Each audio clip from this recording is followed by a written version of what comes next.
Adopting these 4 hobbies will set your life in the perfect direction to reaching that ideal of the Renaissance man, that well-rounded character that is fluent in all sorts of skills and is flexible, is versatile, and it's just an amazing ideal to build up to. These 4 hobbies will set you on the track to becoming fit, healthy, sociable, industrious, and intelligent. Just a well-rounded character. You'll unlock the full potential of your mind and body and actually be proud of the character you are and the character you become.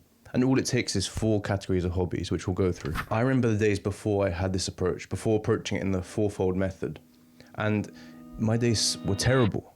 If there was no school or college work to be doing, it would be depressing. I'd just sit in the chair, rot away all day and play video games or something. And that made me depressed, obviously, because you have no meaning in your life if you're just sitting there doing nothing. And if there's no greater thing to build up to, of course you're going to get depressed. Of course you're going to get miserable. And these 4 hobbies are a way to counter that in every aspect and to build actually a meaningful and productive life. And the best thing is, it's not 4 exact hobbies, obviously, because if I told you to do these 4 exact things, maybe you don't like them. What it is actually is 4 groups of hobbies, which cover different aspects of life. There's so many possibilities in each one. And then it's up to you to be able to personalize your approach and to really make it serve you the best. If you can actually fill each of those 4 categories, then you have that perfect basis to become a Renaissance man. The first is a social hobby. Loneliness is the new disease of our time. It's an epidemic. It's affecting especially young people nowadays. It's hard for people to form relationships, but then actually build them up and strengthen them into meaningful ones. And if we're in a world where we lack deep friendships and even good love lives, then we need a way to buffer against that. And having a social hobby is the perfect solution to that, to keep you from being lonely and to keep you happy with other people. Social hobbies involve anything done as a group. So you meet up with a group of people at a fixed interval, and then you do something. You bond over a shared activity. That's the perfect opportunity to meet new people, meet people who care about what you care about, and overall get that atmosphere for forming a deeper friendship. And those deep friendships, you'll know, are the most precious ones, the ones that, the friends that will stick with you until you're old and crusty. Like, those are the ones we're seeking here. And where better to do that than somewhere that you bond over a shared activity and you build up towards it, and you keep each other accountable, you help each other. And overall, it's just a great idea for not only getting better at a skill, but also just finding people you love and having a healthy and balanced social life. And it's up to you to think, what do I like? And maybe what could I do with other people? Maybe, is there a running club near me? Is there a dance class? Is there a language class? Is there a group of hikers, or even car meetups? Anything you love and that can be done with other people. The second is a mental hobby.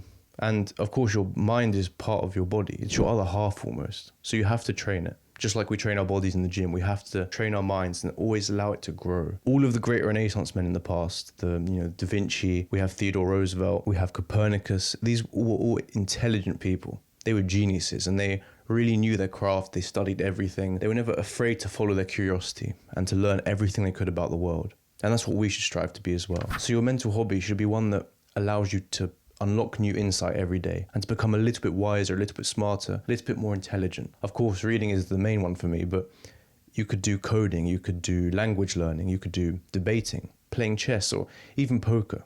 Anything that challenges your mind and helps you grow in wisdom every day. And if you can do that every day for years and years and years, then that's how you build proper, deep-rooted wisdom, the kind that your grandparents might have had. Now, the third maybe is the most important, I'd argue, and it's actually non-negotiable. It's a physical hobby. Your body is what carries you through life. You'll know that if you're sick, the only thing you wish is to be healthy again. So it is really important. Your body carries your mind, it carries your soul, and everything sort of relies on it to work properly. So if we don't treat it right, then we're going to suffer. And not only that, it's not just about maintaining our health, but it's also about seeing the full potential of what we can achieve. And besides, there's no greater sensation than being able to feel fit, strong, and confident in your own frame. That kind of thing can't be understated. It's really a great feeling. Improving your physicality as part of a well-rounded character, that's not a new idea either. That's stretched back 2,000 years plus to the time of the Greeks. And actually, a lot of the Greek philosophers like Socrates and Plato, they all understood the value of being strong, as well as being intelligent and growing the mind. And ever since then, the great Renaissance men have never neglected their body. The society that separates its scholars from its warriors will have its thinking done by cowards and its fighting done by fools. Now, what you do doesn't matter. It's not like you have to pick a strict sport, or you have to wrestle like the Greeks did, or do anything in particular. You have to do what you love and something that lets you develop your body every day. It can be as simple as a weightlifting routine. It can be swimming every day. It can be playing a team sport or getting better in a specific type of athletics. You can only find that out by experimenting and seeing what works for you. Now, the final type of hobby, this excites me the most. It's an artistic one, because I feel like in the self-improvement sphere in general, it's such an underrated one. This type of hobby is perfect for when you have that alone time and you have that solitude, that peace, that calm, and you need a way to almost ground yourself. Just sit down with yourself and reflect and create something. Life's fast, it's noisy, there's a lot of bullshit, and this is a period for you to just sit down and clear that noise. And you might be thinking to yourself, oh, I suck at art, I was never the creative type. I get it. I was the same. I had that label my whole life. I put it on myself, but you have to realize if you do go your whole life telling yourself that, then you're going to start to believe it. And it's quite simply not true. Sure, there's some people with a natural skill, their natural talent, but all these great artists, all these great producers of something beautiful, they didn't come from nowhere. They practiced, and their art sucked. And your art probably will suck. Anything you produce will suck at first. And that's the same for anything. But just like them, you show up every day, you have low expectations of what you're going to produce, but you show up every day and you practice. And eventually you'll be able to create amazing things. And besides, to start with, it's not about producing great work. It's not about producing something artistically beautiful. It's about taking that time to reflect, to express your character, to ground yourself. And the byproduct of that will be an amazing product down the line. You end up getting amazing at the craft you pick. And that's a promise, you will. I've been teaching myself violin on and off since 2019. And I still suck, but the point is, it's that time you can just be alone with yourself and block out the noise of the world and just have that peace and that reflection. And I'm sure 10 years down the line, I will be okay. I will be good enough to say that was a worthy investment. But it's not about necessarily the product. It's about the time to reflect and the time to be alone and the time to let your creative side shine and to be able to create something from what's inside you. Now, if you're lost for what to do, then again, it's something that you have to try and experiment with. You have to really try a lot of different things and see what clicks with you the most. Maybe it's drawing, painting, maybe it's digital. It could be video editing. That's still a form of creativity. It could be poetry, it could be whittling, it could be carpentry, it could be blacksmithing, it could be absolutely anything that allows you to express your creativity in some sense.